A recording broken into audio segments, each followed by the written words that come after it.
今天想跟大家说一说什么是无条件的爱。在心灵成长的道路上，我们经常会听到无条件的爱，特别是双生火焰的课题里，无条件的爱几乎是通关密码一样的存在。那么到底什么才是无条件的爱呢？从我理解的角度，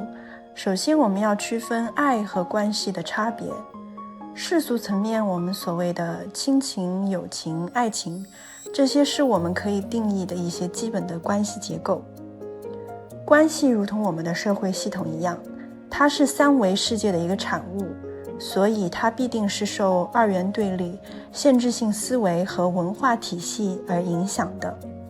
我们很容易的去定义一个好的和坏的关系，这说明二元对立在关系里是成立的。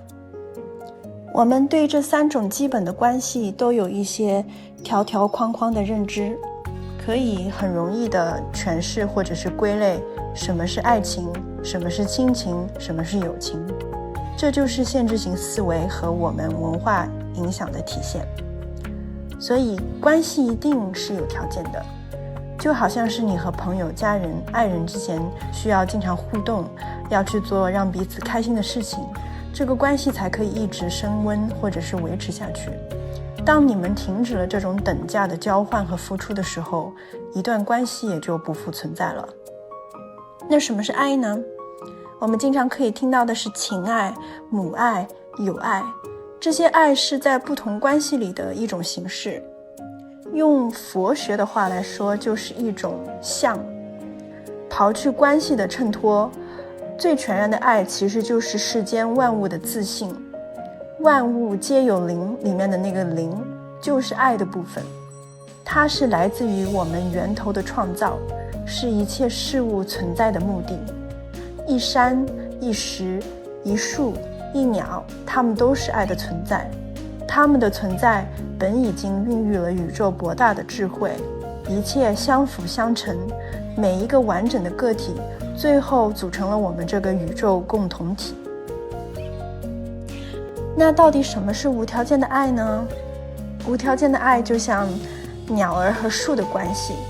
树的存在给鸟创造了栖息地，鸟的存在给树带来了生机，它们互相依存，又各自圆满。因为各自圆满，鸟儿和树是无条件的接纳和爱自己的。这种本身的圆满，存在即为爱的状态，让他们不需要实质性的去为彼此做什么，才能让这个爱进行延续。如果有一天这只鸟搬离了这棵树，那我们可以说这个鸟和这个树的关系已经结束了。但是他们是不是会因为这个关系的结束而互相记恨、互相伤害呢？我想是不会的。同理，如果有一天这棵树枯萎了，无法给鸟提供以前所需要的栖息地了，那鸟会不会去埋怨这棵树呢？也不会。因为无条件的爱的基本就是全然接受自己和对方任何状态和每一个当下的样子，不求为彼此做出任何改变，也不会因为对方无法满足自己的需求了而停止爱本身这件事情。宇宙里的万物其实都是这样生生不息的，但人类社会却假以爱的名义，在关系里进行操控、占有和索取。这其实不是爱，这只是欲望而已。那么如何去平衡无条件的爱和三维世界里有条件的关系呢？很简单，如果你爱一个人，请接受他每个当下的状态，当他自己需要改变的时候，他自然会做出改变，而不是为了满足你的私欲而去改变。当你爱一个人的时候，记住我们每个人都是圆满的个体，我们的快乐不是建立在他人的给予上，我本具足的前提下，对方愿意为我们做的一切就不再是救命稻草，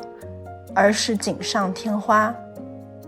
同时，如果一段关系无法提供你想要的东西了，你可以遵从自己的内心，勇敢地像那个鸟儿一样搬离那棵树。很多人选择停留在一段有毒的关系里，以为是他爱对方了而无法放下，其实那不是爱，那是对失去的恐惧。也有人选择在一段关系结束以后去抨击摧毁对方，或者陷入无限的自恋自哀当中，那也不是爱的体现，那是爱而不得，没有被满足的欲望而已。关系的消散不等于爱也要跟着泯灭，你们不过是携手走了一段路，或者说是一起打了一场副本，无论这个剧情里经历了多少艰辛痛苦或者快乐，挥手拜别的时候，对方和你依旧是各自圆满的角色，只不过是转身投入了新的旅程里而已。当你学会无条件的爱自己，我本具足的时候，你就会知道，我爱你和你没有任何关系，我爱你不需要你为我做任何改变，或者说是一定要为我做一些具体的事情，因为这份爱一直在那里，不增不减，不生不灭。